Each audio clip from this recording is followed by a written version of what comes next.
is Holy Land. Okay, it's 8:30 and we are going to get started. And before we get started, we want to say the topic of tonight's class is very relevant to what we're up to in the world over. Holy Land, holy people. It's also very relevant to a special dedication. Simchas coming from the Holy Land. There's never enough simchas, especially when you come from the Holy Land. A major shout out to Mrs. Abrams, who's on board, as always, for the birth of a grandson to her daughter Rivka Bela Bas Rachalea. Should be all the good brachas. And of course it should be it should be a chassid Yerushalayim and and the bracha should only flow stronger and better than ever to all of Klal Yisrael, starting off with us who are learning Torah tonight and the family, and of course from there to spread out to all of Klal Yisrael and all of the world over. Mazel Tov. Mazel Tov. Mazel Tov, Mrs. Abrams. We are going to jump into tonight's class because we actually have a very loaded class, and it's also going to be our last class before we break for the summer.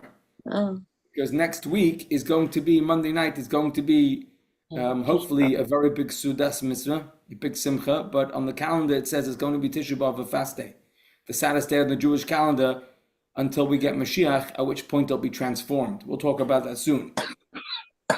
That's why tonight we have a shir, next week is on hold, and then the 3 weeks after that, and I think I need to be a bit more available at home. So we're going to be continuing the shir at after the summer, when it comes Chodesh Elul. So, we are also going to discuss tonight, so besides what's going on the calendar this very week, we'll discuss a couple of highlights that are coming up in the upcoming few weeks as well.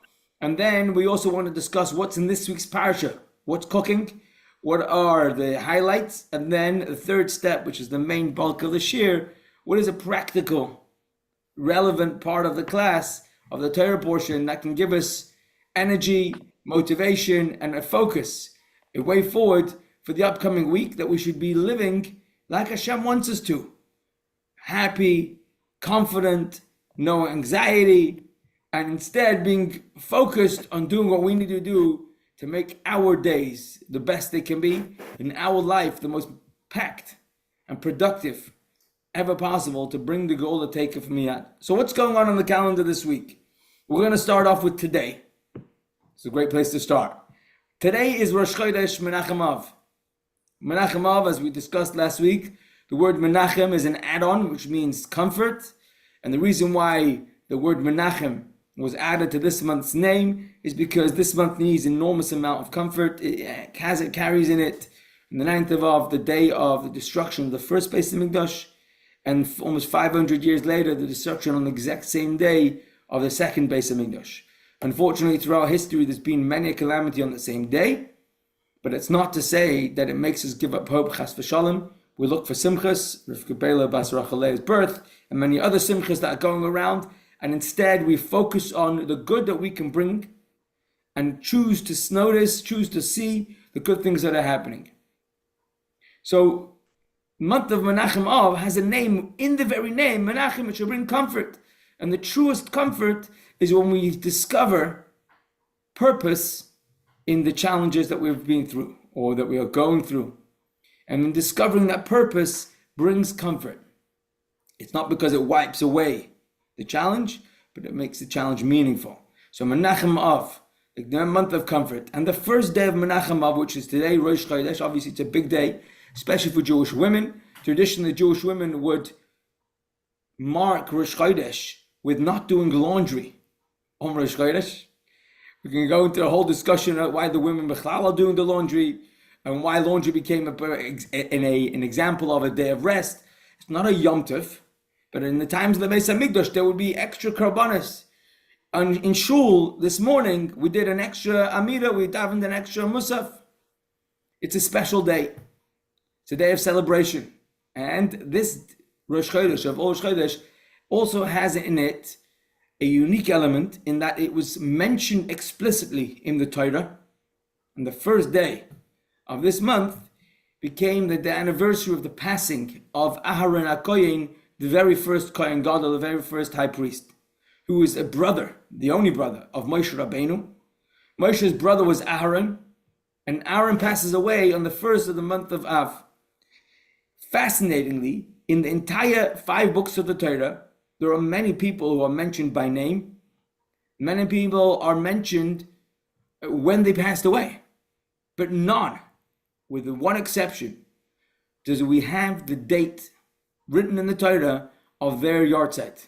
And the only one we have is today, the first of Menachem Av, Aaron HaKohen's yahrzeit. Now the Medrash goes on to say that Aaron passed away on the day of his birth, so that would make today his birthday. But in addition to that, it goes as far as to say that he passed away at the same time that his birth, 123 years earlier, he passed away on that exact same time on his birthday. And that's unique in the sense that every moment of a tzaddik, every moment of a righteous individual is used to its fullest. And of course, the message is that it's not just make sure you do something good every day. Every part of our day, we want to try and stay focused. Every part of our day, we want to try and do the next right thing. And part of that is also getting it wrong, making mistakes. Because making mistakes is part of learning. So therefore, part of making mistakes is that as long as we're on the right track, we're trying, that's part of getting it right. So getting it wrong can also be part of getting it right. As long as you're trying to do the right thing, so then the mistake's also part of it. The first day of Menachem Av, the anniversary of Aaron HaKohen's passing, is an important day for us. We are told in the Mishnah in Pirkei Avos in Ethics, where we are encouraged to become students. Havemi Talmidav shel Aaron HaKohen. How do you become, or what does it look like to be a student of Aaron HaKohen? Says the Mishnah, Ohev Shalom, V'roidev Shalom. Lover of peace, and would run even if it would pursue peace if it was elusive. Don't give up if it gets challenging. He would love even, we like to say creations, but the true translation of brios is creatures. You don't usually call someone a creature. The reason why the Mishnah uses that expression is because there are certain people that they have no other redeeming factor. They are so off the beaten track. I'm going to say so wicked. They're so nasty that the only claim to anything is the fact that they're creatures of Hashem. The end of the day, Hashem made them. And Aaron HaKohen found it in his heart to be oyev v'sabriyos, to see past all the choices that a person made, and instead see the individual for who they are. And that's lovable. That is lovable. It makes a crying shame to see somebody who's so precious make such evil choices. But that's not who they are. That's what they've done. And Aaron HaKohen made it his business to go oyev v'sabriyos and mekarvan l'Torah, to draw people closer to Torah. And as we learn often, that mekarvan l'Torah, draw people closer to Torah, means that sometimes you've got to take baby steps. You can't start at the top. Some gorgeous stories of the Rebbe, who was, I think in the 60s, a woman, a Balas Tshuva, came to the Rebbe telling her, I think it was 1968, if I'm not mistaken. I remember hearing the story where she was telling the Rebbe a whole list of things she's going to start doing, Torah mitzvahs, more and more. And the Rebbe basically says to her, all this in 1968? You're not leaving anything for 1969? You're doing everything today? And in fact, what the Rebbe is telling us, we've got to take baby steps. Because that's what chinuch is. That's the path. That is the way forward. However, mekarvan l'Torah means that we bring people closer to Torah. We don't bring Torah closer to them. In other words, we don't reform the Torah. We don't make it more palatable by diluting it, because then it's no longer the Torah. So, on the one hand, the way forward is to not do everything today, or say the same thing in different words. There are things that I'm supposed to do that I will not do today because I'm not there yet. But that's still not diluting the Torah. That's progressing towards the Torah, mekarvan Torah. This was Aaron HaKohen's gorgeous model, and the idea of being able to see past people's choices, certainly past people's outside veneer. the mask that people put on, and instead see the person for who they really are. This was Aaron's straight up message to us. This is how he lived his life. Famously, we know that compare him to his brother. Aaron was the Kohen Gadol, and Moshe was the one who gave us the Torah. Moshe was the one who took us out of Egypt. Yet, when Moshe passes away, the mourning, the sadness, the shock of the people was less compared to what took place when Aaron passed away. And Rashi points us out, and he says, the reason is very simple. Moshe had to teach us the rules. He had to push us to places that we had to grow. Fantastic. But Aaron cared about us personally. We were a partnership. Moshe was a Shvina de Malka, and Aaron was a Shvina de Malka. So Moshe Rabbeinu was giving us, delivering us the word of Hashem, the living God, like no one else could. And Aaron helped us be able to receive it. How? Aaron made it his business to build up people, to help people feel important, relevant, to help people believe that they could do it. And this is today. His yahrzeit is the day, the culmination of his mission in this world, and leaving, empowering us, the future, with this sort of energy to be Talmid Shel Aaron, to be the disciples, learn from Aaron's ways, to love his peace, pursue peace even if it's difficult, oyev v'sabrius, treasure even a creature who has no other redeeming factor, makarvan la Torah, and nobody doesn't deserve. Everybody deserves to have the Torah, the way of Hashem, the golden gift that Hashem gave to us. Nobody should miss out on that, even if they may have made bad choices. And that's Aaron HaKohen today on the 1st of Av. However, that's one big day. This week as well, on the Friday, Friday, Be'ezus Hashem, Thursday night Friday, will be another major yahrzeit, much more recent than Aaron HaKohen, who is 3,300 years ago, roughly. Someone in the much more recent history, about 400 years ago, someone known as the Arizal, Yitzchak Luria, famous for the Lurian Kabbalah. The Arizal was famous that he came to Eretz Yisrael for a very short amount of time. He lived in Eretz Yisrael. But he's talking about Kabbalists. A Kabbalist compared to all Kabbalists was the Arizal. Many places, Mekayim HaKadoshim, holy spaces that we know today in Israel, in Eretz Yisrael, we only know where they are because the Arizal told us. Just take, for example, we know that Rabbi Shimon Bar Yochai, the Rashbi, is buried in Meron. How do we know that? And the answer is Rabbi Shimon Bar Yochai was spotted, if you like, by the Arizal, the Rambam. We know the Rambam is buried in Tiberia. How do we know that? The Ari HaKadosh, up and down the country, he would walk around, and for him, this was like as clear as day. Like just like you see if something's blue or green, he could see what was there. This is what level he was. The Ari HaKadosh's yahrzeit is this Friday. Again, a tremendous gift of energy to us to be able to tap into, and especially during a challenging time. Come Shabbos. So we've done today, we've done Friday, Aaron HaKohen, the Ari HaKadosh. Shabbos, not a yahrzeit, but Shabbos is a big deal. It's the last Shabbos before the 9th of Av, and therefore in Shul we'll be reading a very special, unique Haftarah. It's called Haftarah of Chazon Yeshayahu. It's the prophecy of Isaiah. And although Yeshayahu prophesies a lot about the redemption, the future redemption, Gula Asida, which is coming very imminently, Yeshayahu also talks to a generation that was pre-destruction, explaining how terrible destruction will be, but afterwards they'll be good.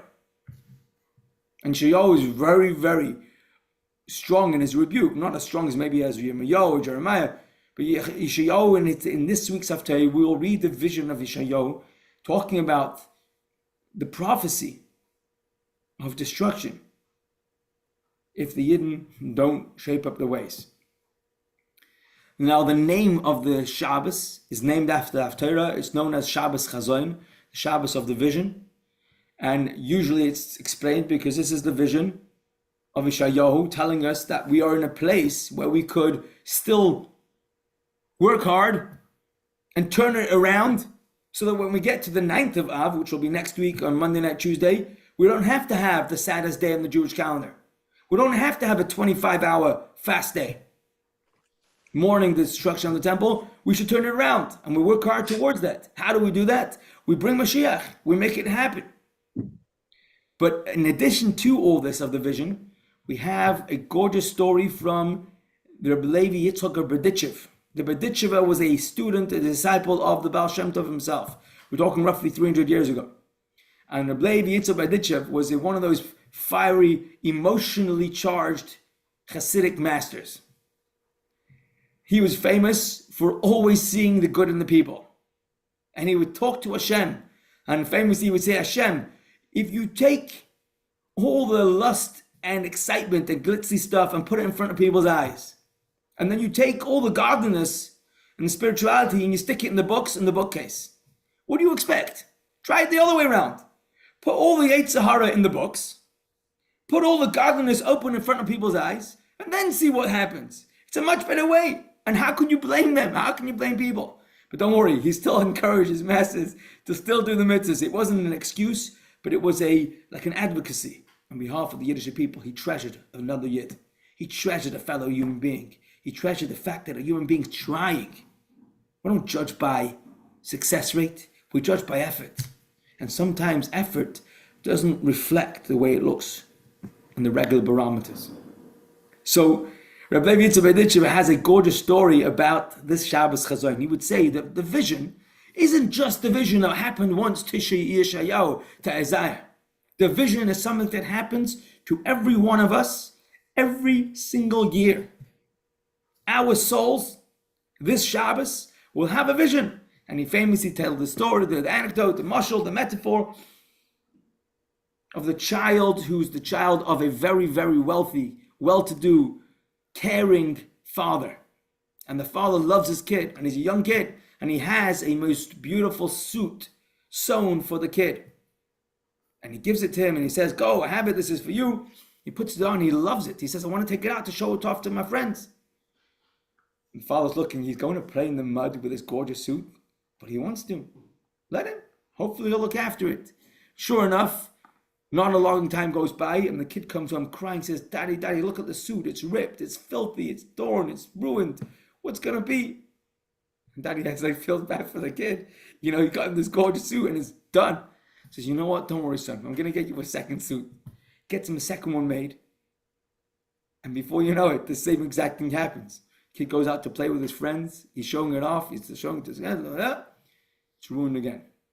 Daddy says to the kid, I'm going to make you a third suit. But I'm going to hold on to it. I'm going to hang it up in the closet.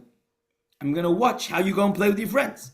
If you can go out and play and look after yourself and be a little bit more mature, the suit is yours right away. Until then, however, it's going to hang right here in the closet. And you're going to look at it. You're going to not see it, but it's going to wait here until you're ready. So every now and again, Daddy calls in the boy and he says to him, come. I just want to remind you what's waiting for you. Step up your game and it's yours.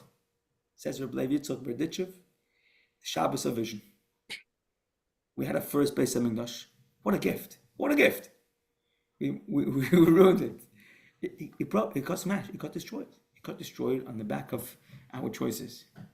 We say ours because even if we weren't there personally, but those choices haven't necessarily been changed completely yet.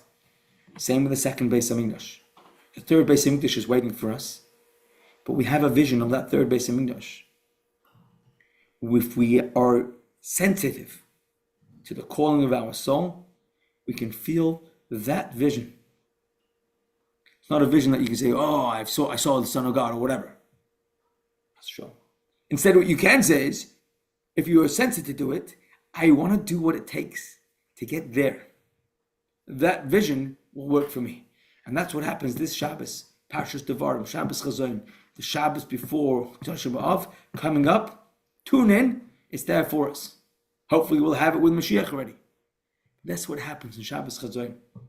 Moving right along, the 9th of Av, which is next week, as we said, we're going to do a few pointers. Next week, Monday night, Tuesday, the halacha tells us that from sunset until the next day, nightfall, from sunset till nightfall, so it's 25 hours, we have no food, no drink, no wearing leather shoes, and during the morning hours, we should sit on a low chair. There's kinos to be read. The point is that we're reminding ourselves We're not dieting. We're reminding ourselves of what we're missing. Just to put it into perspective, the destruction of the 9th of Av was at least on par with the Holocaust. The amount of people that lost their lives, the devastation and the breaking of a people that took place on the 9th of Av. When the Beis Hamikdash was destroyed, it was almost like the Beis Hamikdash was maybe just the symbol of the devastation that had taken place, both in the first Beis Hamikdash and again in the second Beis Hamikdash. Yet, the big deal is not so much made about the loss of life. It is mentioned a lot in the Kinnos. But when we refer to Tisha B'Av, we refer to it as the house of Hashem being destroyed. How could we put more importance to bricks, stones, than human lives? How can the stones of the Beis Hamikdash catch our attention and almost seem more relevant than the amount of life that was lost? And of course the answer is it's not the stones. It's the house of Hashem. We had Hashem close to us. And if Chas v'Shalom, heaven forbid, if ever a person would have to witness the loss of their own family, how difficult would that be? But to find the loss of Hashem being wrenched out of our vicinity, Hashem's presence being wrenched out of our surroundings, that devastation is almost a cause for everything else that's gone wrong.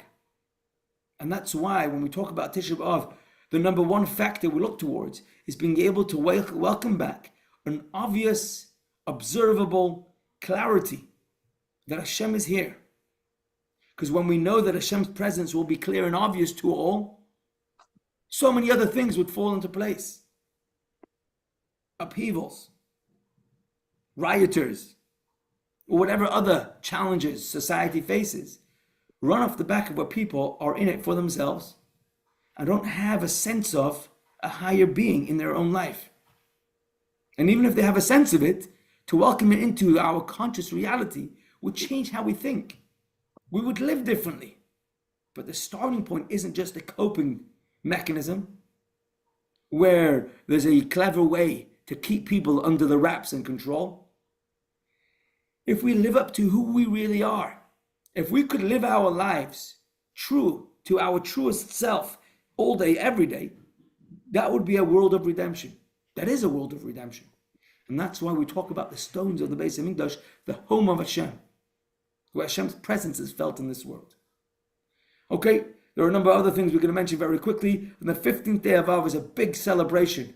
In contrast to the saddest day in the calendar, we then have on the 15th day of Menachem Av, which this year will be on Monday the 19th. And then a little later on Chaf Av, on the 20th of Av, we have the yahrzeit of the Rebbe's father, a man who gave his life, passed away in exile, in order to keep the embers of Yiddishkeit burning in Soviet Russia, and is the father of our Rebbe, Rebbe Leivik. And we have also, all the way through, we'll probably miss the Shabbos Mevarchim, but we'll go with Be'ez Hashem that for now. We're now going to shift into the summary of the Parshah, and from there we're going to go into one idea. I'm just looking at the clock. I'm going to try and do this super quick. This week's Parshah is Parshas Devorim, the opening of a brand new Sefer. It is the final book of the 5 books. It's book number 5. It's the first Parshah. As we open up, Parshas Devorim is where we have the home stretch, the last final Parshas, until the next time we complete a Sefer will be when we complete the entire 5 books, aka also known as Simchas Torah. But the first of these Parshas on the home stretch is Moshe Rabbeinu calling on the Jewish people. It's on his final days before he passes. Moshe Rabbeinu wants to spend time with the people, not in seclusion. He's not looking for a little bit of his own time. Give me a break, I've done all my time. Let me have a few moments before it's over. Chas v'shalom. Moshe Rabbeinu is with the people, encouraging the people, talking to the people. And in this week's parasha, he starts off by saying, it's the first of Shvat, and he's going to pass away in the 7th of Adar, so it's a month and 7 days before. Moshe begins repeating for the people a summary and a revision of the Torah, which he records and he writes down. And in this recording of events, he talks about the journeys that we went to, the 40 years in the desert, when we left from Mitzrayim to Har Sinai. And from there, we were supposed to go to the Promised Land. And he starts mentioning a couple of things, some of the mishaps that set us back. And he encourages us, saying, look, I'm not going to be there. You guys are going into the Holy Land. Do yourself a favor, do Hashem a favor. Let's get this right. Let's not make the same mistakes. Let's try and learn from it. We are going into the Holy Land, and this is where we will keep the mitzvahs of Hashem. And they also mention here the story of when Yisrael. Okay, Hannah? Good. Come, you can sit here if you want. No?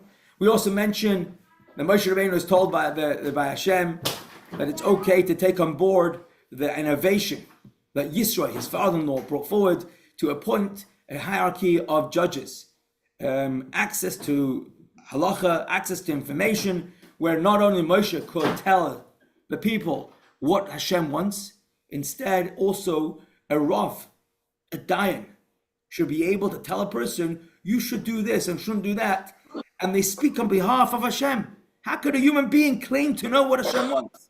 This was the innovation. This was the innovation that Yisrael said, you don't have to be a prophet. If you study the Torah and you read the word of Hashem, then you could share that. And there should be constantly levels of Rabbanim, the guy who's in the corner of the block. And if he doesn't know, he'll take it over to the rabbi in the local shul. If he doesn't know, he'll go to the chief rabbi. He doesn't know, he'll take it over to Yerushalayim, take it over to Sanhedrin, and they'll figure it out. Everybody should have access to information. So Moshe Rabbeinu mentions all that. He mentions them also about the time they spent in the desert, the spies that we sent to the promised land, and how we came back. When they came back, we complained, we don't want to go in. We ended up getting stuck, and Hashem says, you know what, you don't want to go in, you don't go in. And now, Moshe Rabbeinu also mentions that he also was not going to go in, although it's for a different reason. Moshe Rabbeinu was not going to go in because he hit the rock. And as a punishment, Moshe was told he's going to stay in the desert with the people who he had brought out of Mitzrayim. Moshe also grants some recent events. The fact that when they try to cross westbound towards the river, Jordan, to be able to cross over into Israel proper, they tried a few different ways. Moav and Ammon, and each one of them refused them entry to cross over. When they came to Sichon and Og, they didn't even refuse, they came to war. And the minute they picked a fight, they were mincemeat. They were over. Moshe Rabbeinu takes them on, first Sichon, then Og, the Malchei Amori, the Merari kings, and they take over that land. And from there, they're now sitting in fortified cities, which overlook the Jordan River in what we call today northern Jordan.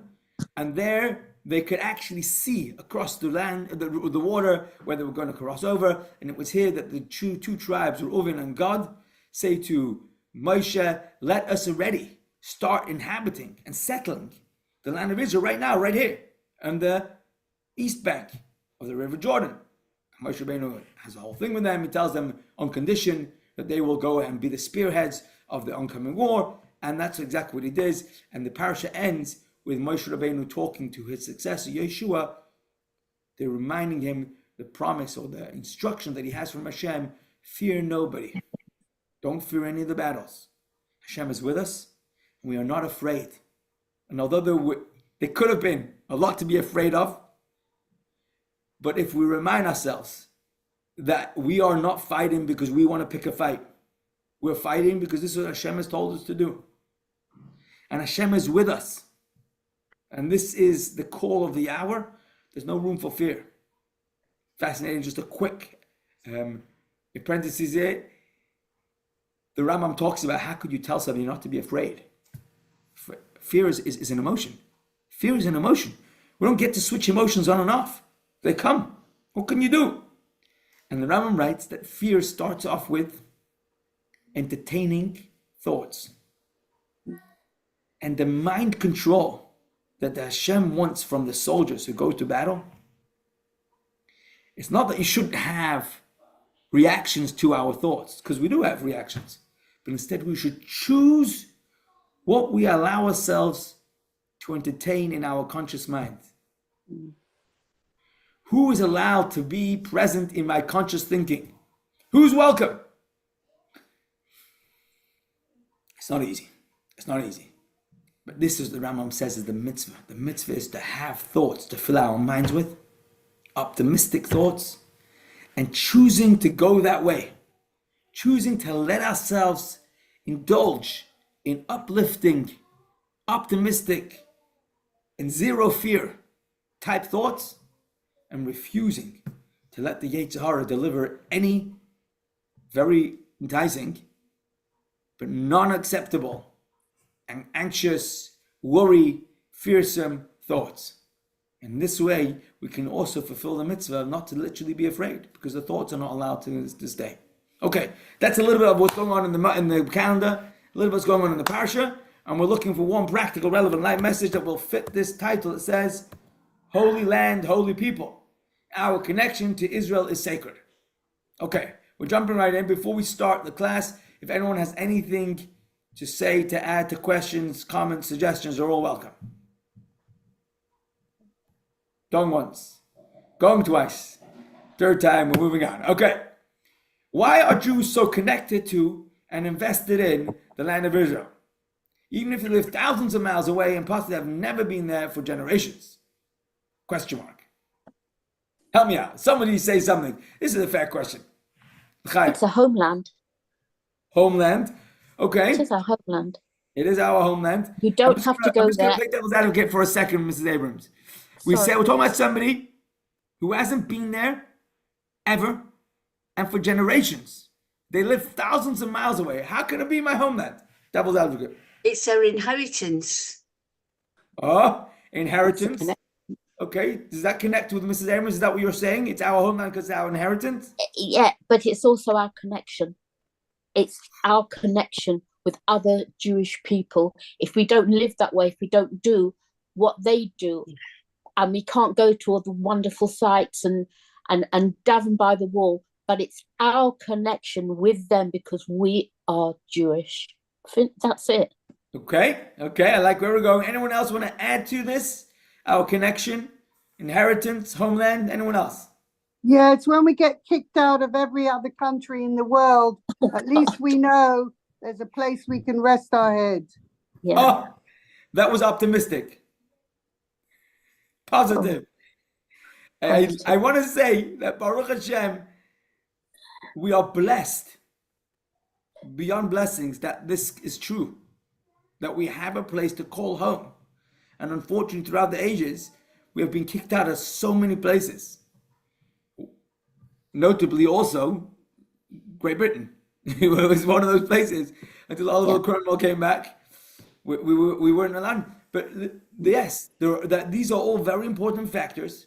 And what we want to do today is we want to ask ourselves, does the Torah have a specific recipe? And more importantly, does the Torah have a calling for us in relation to our feelings towards Eretz Yisrael, how we should view it? And let's just say, imagine we've never been there before.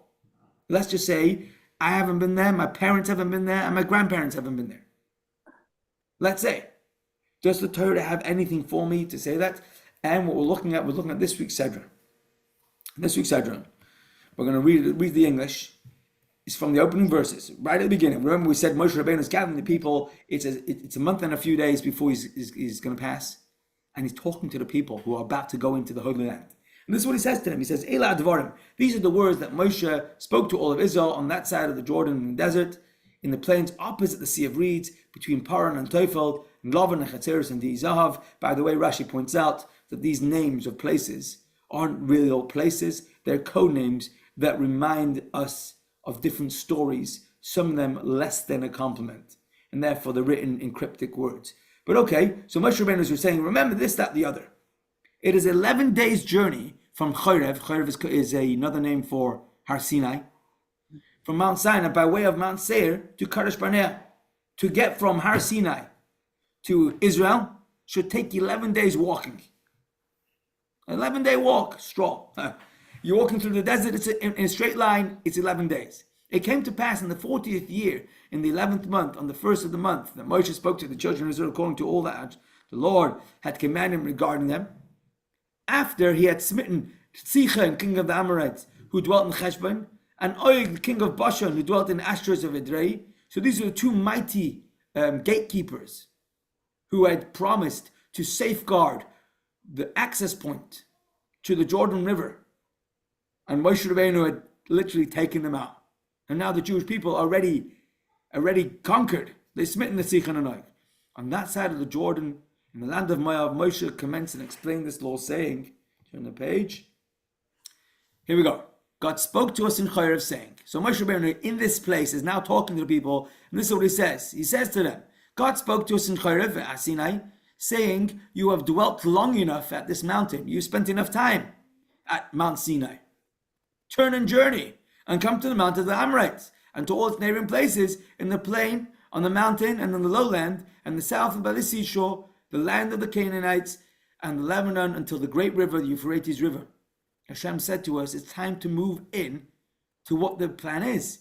We didn't leave Egypt to sit on a couch and do nothing. We left Egypt to come to Har Sinai, get the book of life, Torah, and then go into our homeland, the land of Canaan, that he had promised Abraham, Yitzchak, and Yaakov way back when. And this is what we needed to do. And Hashem said to us, enough of this sitting at Mount Sinai. You've done well. But out you go on your bike. We've got work to do. See, I have set the land before you. Come and possess the land that God swore to your forefathers, to Abraham, to Isaac, and to Jacob, to give to them and their descendants after them. And perhaps this is what someone said. It's our ancestry. Was it Sylvia said that this is our inheritance from the times of Abraham to Yaakov. It's our inheritance. Hashem wants us, encourages us, and commands us to go there and take over the place, which is why so many of the mitzvahs that we have to fulfill are mitzvahs that are applicable in the land of Israel, because this is where the Yiddishkeit is designed in its original form to be able to be. Okay, so the word war we're going to focus on is in verse 6, the top of this page, where God spoke to us saying, you have dwelt long enough at this mountain. The Hebrew of that reads, Rav Lachem Shevet Bahar Hazeh. Rav Lachem, it is plenty for you, or it's more than enough for you. Shevet, like Shabbos, resting, dwelling. Bahar Hazeh, in this mountain. You spent enough time, you dwelt long enough at this mountain. Penu, turn, or su'u, and journey. Off you go. Okay, so we're going to look at the Rashi on this Rav Lachem Shabbos. Rashi quotes this word, you have dwelt long enough. And he says, there is literal pshat, literal understanding. You've been here long enough, it's time to move on. You can't stay at a good place. You've got to keep on growing. What was good enough for yesterday was great for yesterday. But today's a new day. We've got to keep on growing. Keep moving forward. Moving forward because today's a new day. It's a new opportunity created by Hashem for us to move forward. But it says Rashi, there's another pshat. You have dwelt long enough. He has given you much greatness and reward for having dwelt at this mountain. In other words, it's enough means you've acquired, you've achieved so much. Rav Lachem, you have acquired enormous amounts, Sheves Bahar Hazeh, as you dwelt at this mountain. You've been topped up so much with power, with energy, with investment in this mountain. Like what? You made a tabernacle. Hashem has a house now amongst you. A menorah and the other sacred vessels of the temple. You received the Torah. You appointed courts and hierarchies of leaders. So there's a book of law, and the law is being applied. You got access to information. And all this has been achieved outside of Israel, at this mountain. So now turn and go into the Holy Land. Okay? So if we understand this Rashi, just to summarize in our own words, Hashem says to the people, we've done well here. We've managed to pick up all the ammo, all the necessary stuff that we're going to need. You've got yourself a Mishkan, a house for Hashem. You've got all the bits and pieces inside. You've got the Torah. You've got Rabbanim. Now let's move in. We're ready to go to the Holy Land. So here's the question. It does make sense that we should go into the Holy Land if that was the course and the homeland that we need to go to. But why indeed did we get the Torah outside the Holy Land? Why didn't we get the Torah inside the Holy Land? Why did we end up building a house for Hashem outside the Holy Land? Shouldn't we get in there and do it in where we're supposed to be? Why didn't the Jewish nation enter Israel as quickly as possible and then take care of everything else? Question mark. So what we're learning here is just this question is trying to highlight there's going to be a need. And there was a need. We have to learn what that means in our life. But before we get to the Holy Land, there are certain steps that we have to take to be able to be ready to go into the Holy Land. Which would explain why the Torah had to be given to us as a preparation to be able to get in. We had to have already had a house for Hashem amongst us. Now we can move in and successfully do what we need to do in the Holy Land. So we phrase that as a question. We're going to put some quotes on the board. And what we're going to try and do is figure out what are the necessary steps to get into the Holy Land in the global form, historically, and then how does it apply to our life? Where is it talking to us in how we walk about in every day? What do we have to do as preparation in order to be able to fulfill our mission? If anyone wants to say anything, comments, questions, suggestions for this question, going once. It's very difficult then because they were asking the people to look after themselves, work very hard. They had to grow their own food.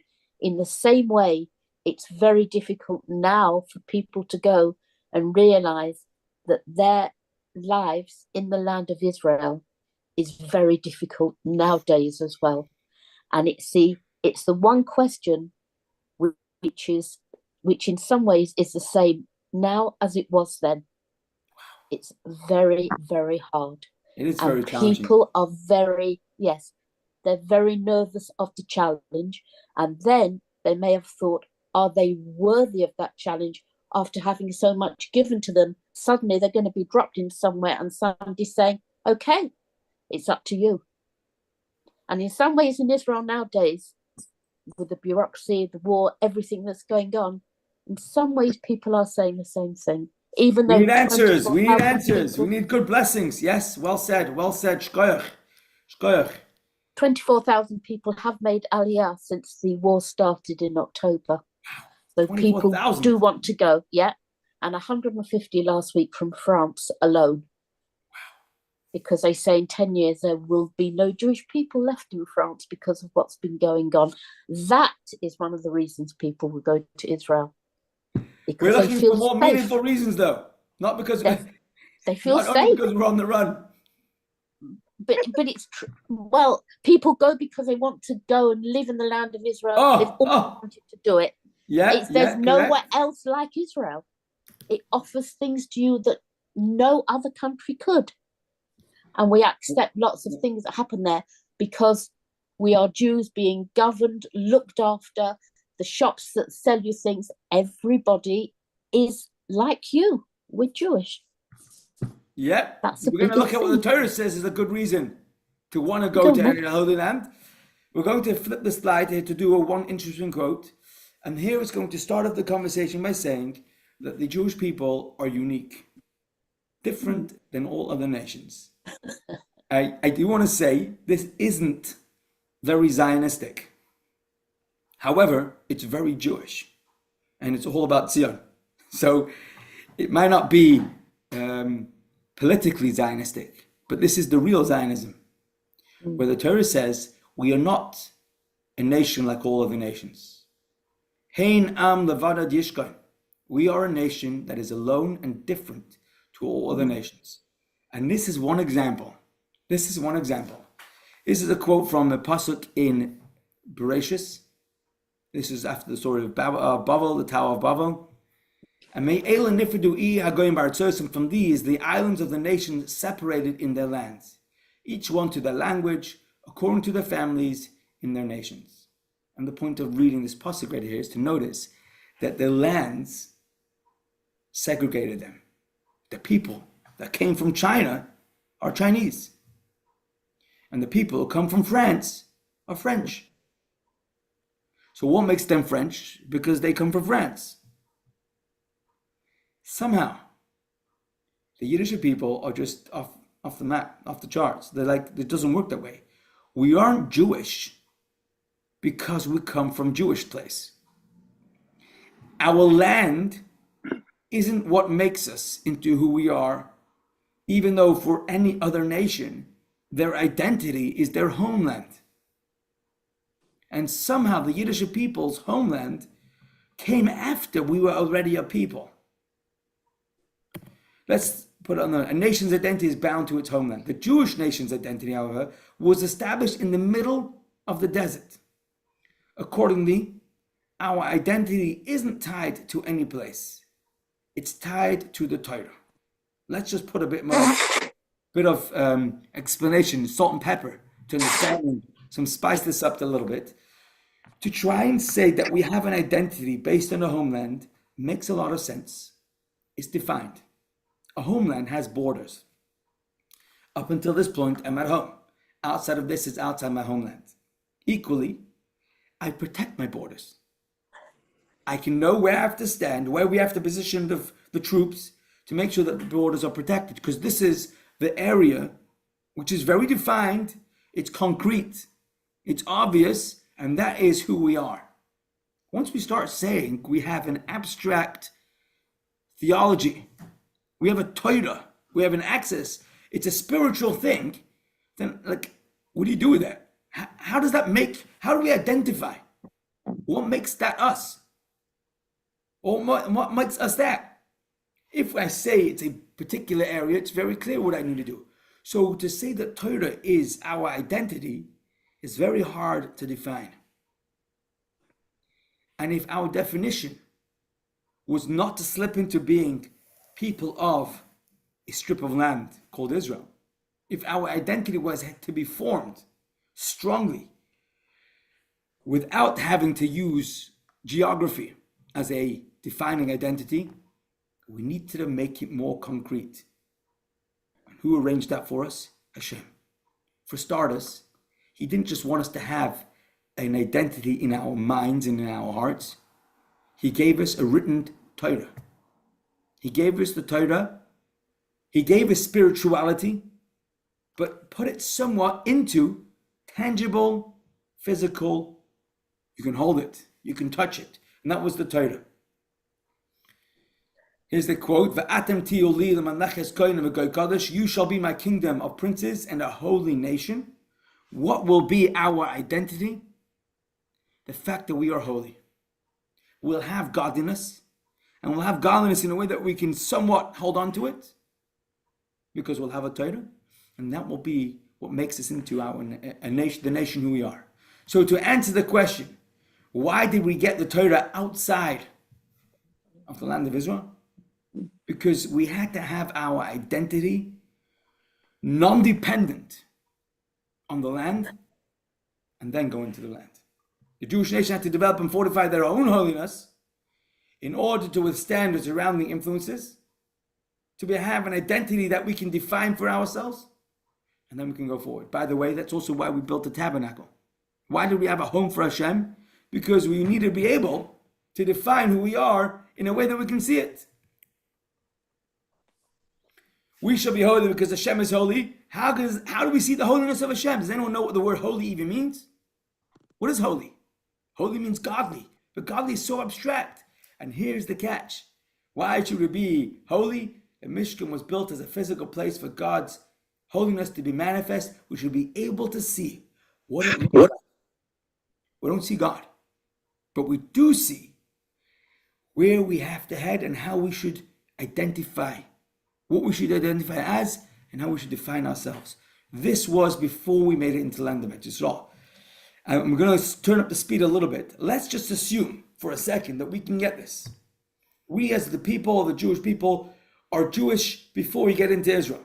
We need to concrete that somewhat, so therefore we have the Torah beforehand. We have Rabbanim who can explain it to us, who can guide us.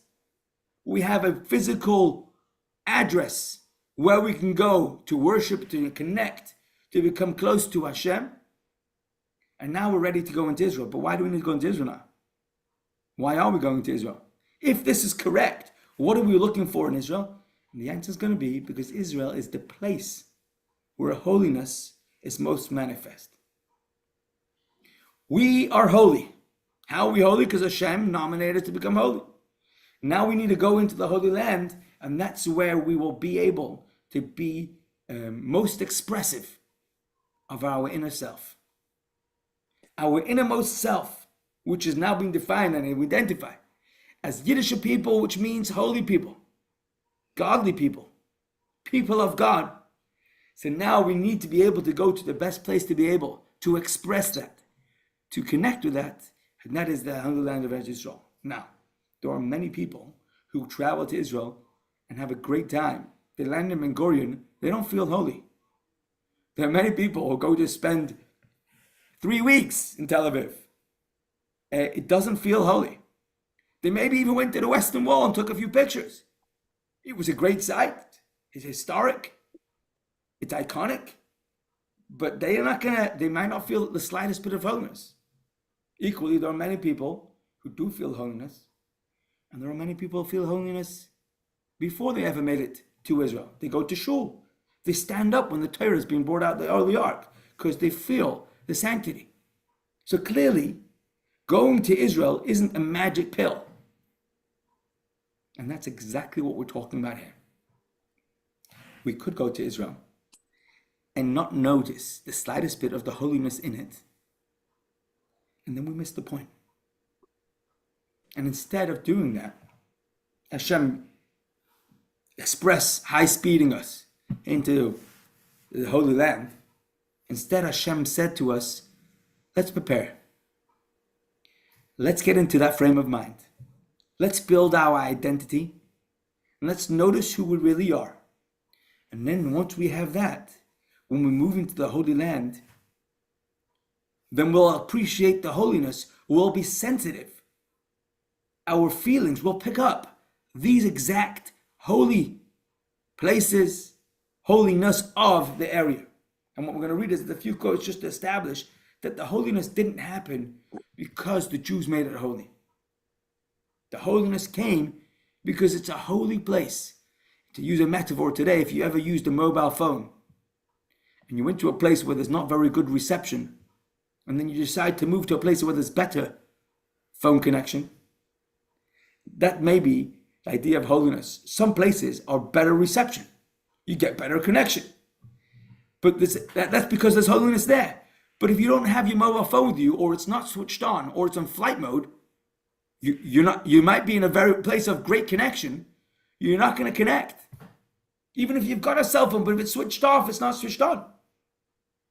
And that's what we're talking about. Building our identity. Who are we? We are a people who are holy before we make it into the Holy Land. And now let's switch on that holiness and go into the Holy Land where we can appreciate that. The main component of a holy nation, as the verse states, you shall be holy, for I, God, am holy. A nation must be holy because God, who is holy, is present in the midst. The Jewish nation made a mishkan, a tabernacle, a dwelling place, so that there would be a fixed location for God's holiness and His presence, and that was the precursor to going in. I'm just going to flick through this. It's explaining why we need to have rabbinical judges. They do the same thing. They help us appreciate the holiness. This is the Rambam writes, the main job of the Sanhedrin, besides for giving us the law, is helping us realize what we should and shouldn't be doing in order to become sensitive to godliness. We call it mitzvah. Mitzvah usually is translated as a good deed. Maybe a more exact translation would be a commandment. But actually, a mitzvah, says Chassidus, is a connection point. Tzavta v'chibur. Mitzvah is a connection with Hashem. Well, what do we do to connect with Hashem? I haven't seen Him. I've never heard His voice. And the answer is the mitzvahs are the designed by Hashem connections that will allow us to become sensitive to Hashem. And this was the Sanhedrin's role. So here you have the quote, God shall inherit Judah and his portion in the holy ground and shall choose Jerusalem again. So here we see clearly that the place is called holy ground, not because we have a temple, because even when the temple's not there, even when we don't have the holiness of Hashem's presence, the ground itself is a holy, highly receptive place. I'm just going to flick a few through more slides because I don't want to miss this. The land of Israel is considered holy not just due to the presence of the holy temple and the holy nation, but instead its holiness is inherent in its very ground. Why is that important to us?